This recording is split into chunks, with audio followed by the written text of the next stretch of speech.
Prior to the arrival of the Europeans, the Cherokee lived in villages along the major rivers. There'd be 100 to 600 people in a typical village.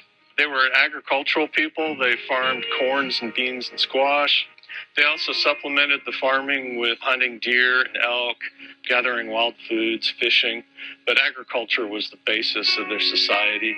Their typical house arrangement would be a round winter house that they live in the cold months, and then a rectangular summer house was more open-sided, pretty much keep the rain off, and you'd have 2 or 3 small outbuildings for storage.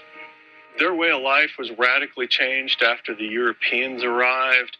Between the slave raids, the war fighting, and especially the diseases, it's estimated the Cherokee lost 2/3 of their population in 20, 25 years.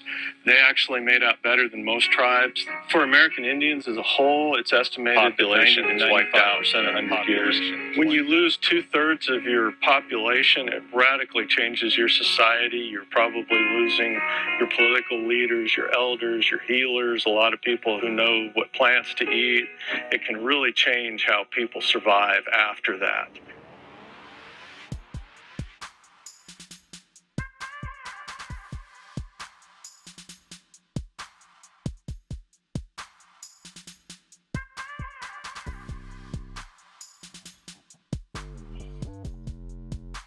Think about it, yo. This took a couple centuries, right? Of building the colonies, growing from north to south, because right, from all the way up top, the north to south, the 13 states, whatever they call it, 13 colonies at the time, they would get bigger and bigger. Now the Abos, the original people, you know what I'm saying, the natives, they had their settlement as well. They had their rules and laws and living their life, you know what I mean? But there was just a lot of different tribes throughout the country. So I can imagine a few tribes would trade with the colonies. A few tribes would get cool with the colonies, right? You know what I mean? Within the colonies, they had their rules and their laws and the government system as well. You know what I mean? So they got their different representatives from the colonies. But like I was saying though, it was high society that came together and wanted to make a country and all of that, and rebel against over there Europe that was sponsoring them. You know what I'm saying? Europe with the armies and with the whatever, the wars and all of that. It's so technical because the information that they give us is just from one side, but you have to look at both perspectives. You know what I'm saying? You have to get both information, but all they give you is just one side. And this is where my critical thinking comes in. This is where my critical thinking comes in. It ain't just about the one side and how the colonials conquered and colonized the Americas and set up shop and grew and became a whole nation itself. You know what I'm saying? But if you look at even Central America, is it a nation or is it a corporation? When you get to technicality of things, it's a corporation for over there still, but yet they say they were independent, I guess, to run their own. There's so much stuff we don't understand and is hidden. You know, so I'm doing my part to just get information out on everything.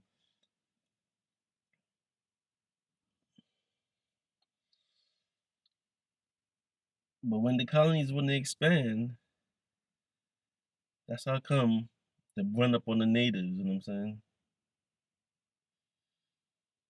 Neither they would ask them nicely to move, go to war with them, sign treaties and all of that.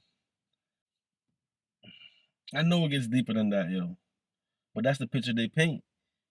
And each treaty they signed with the natives was at their own place, and the colonizers, the settlers, won't touch what the natives have. Each treaty they sign, how many years pass before they break the treaty and want more of the Indian space? Because these colonies are getting bigger and bigger and becoming states. Because more and more people, they're growing. And more and more people are growing. But the natives were here as well. And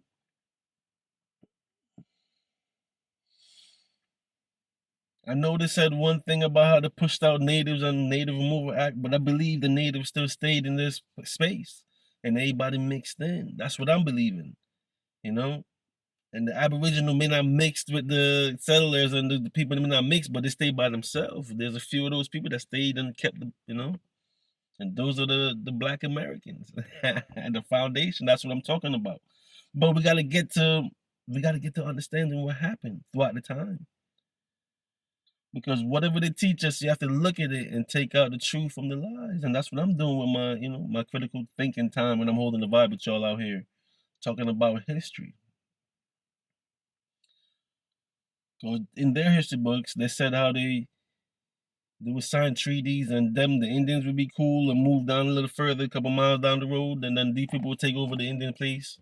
And then they would break their treaty and fight them, push them down further. But I don't think it went like that. They take over the land and all of that. But some of the Indians would stay, and move on. And these people just assume control.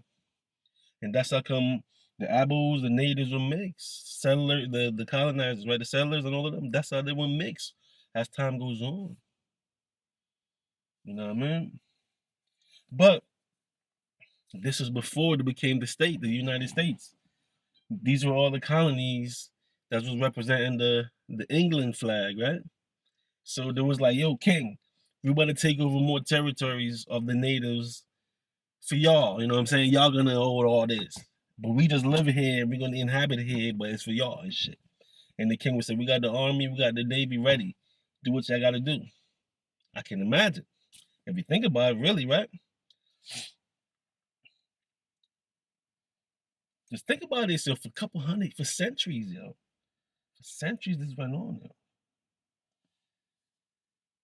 I went to school here and they never focused on the natives. You wonder why. So what? They won the war, so they're telling the perspective, the right? They're telling the perspective, the colonizers, but the Indians are still here. They still survive. You know what I mean? Matter of fact, the black peoples are still here. They still survive because let's not get this straight. Black peoples are relegated to just America. You know what I mean? Black people are the Americans. Everybody else, their culture, and that's what I'm starting to understand. And if we can put in a perspective where we can all look at it like that, the black people are the Americans, and Yadman are Jamaicans, Africans are Africans, the Europeans, you know what I'm saying? They're themselves. But you got the black Europeans and those well. And we look at that too. Then we got the Asians, then we got the black Asians as well, and we look at that too.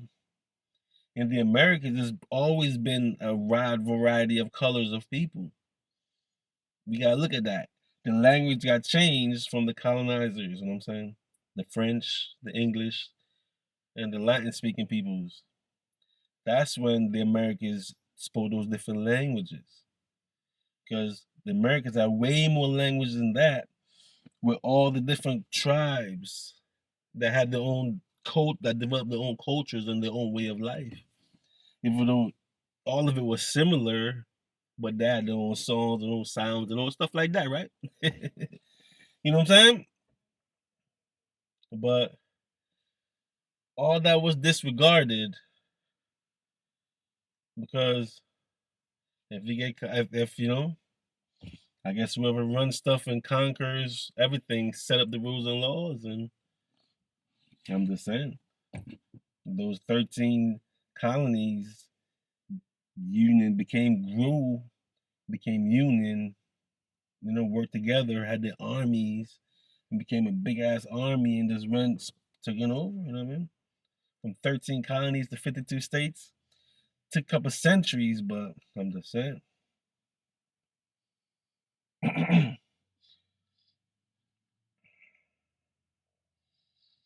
And then you gotta look at the different deals because even Louisiana was French at one point, right? And I guess they got it from the French. They had Louisiana from the French, you know what I mean? And that's a big ass state out west.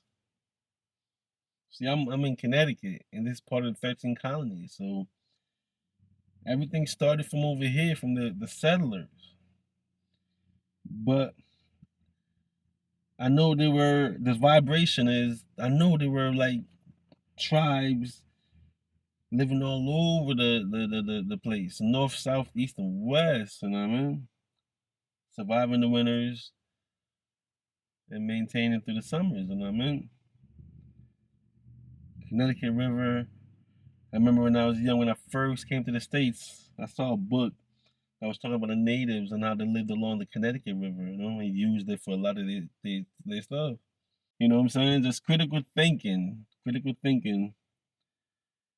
about everything that went on.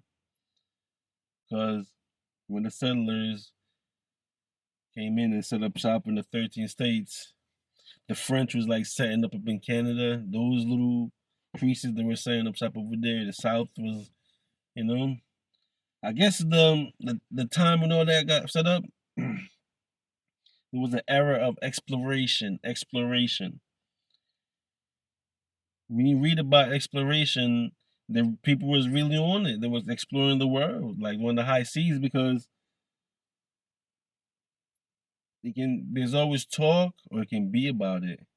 And remember, you know, there were tradesmen and people did all sorts of stuff. To be a fisherman, a salesperson, there's a salesman, not a sale, but that sell stuff, but somebody that's on the ocean and seas. There's pirates and all of that. There's even the joke that said Columbus was a pirate. You know what I mean? But the way of life is totally different 300, 400 years ago. Right? We in 2000s or 400 years, that'd be 1600. So 700 years ago, the world was a different world. The modes of travel, but they were on the ocean, there wasn't seas, you know what I'm saying? Think about the pirates' life, man. Living on the boat, going from land to land.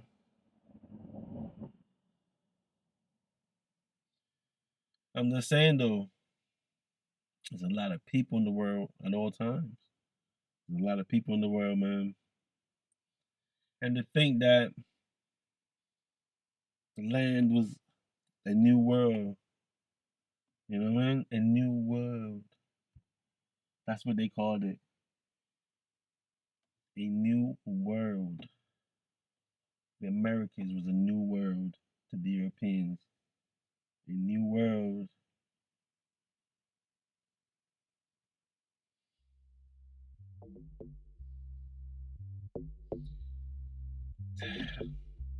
I'm gonna end it like that, man, because we got a couple videos to go edit, you know what I mean? So, but on that note, I'm gonna catch you on the next vibration. History is so deep and so much, we're gonna have a lot of talk on the history, you know what I mean? I'm gonna catch you on the next one. CLP? Yeah.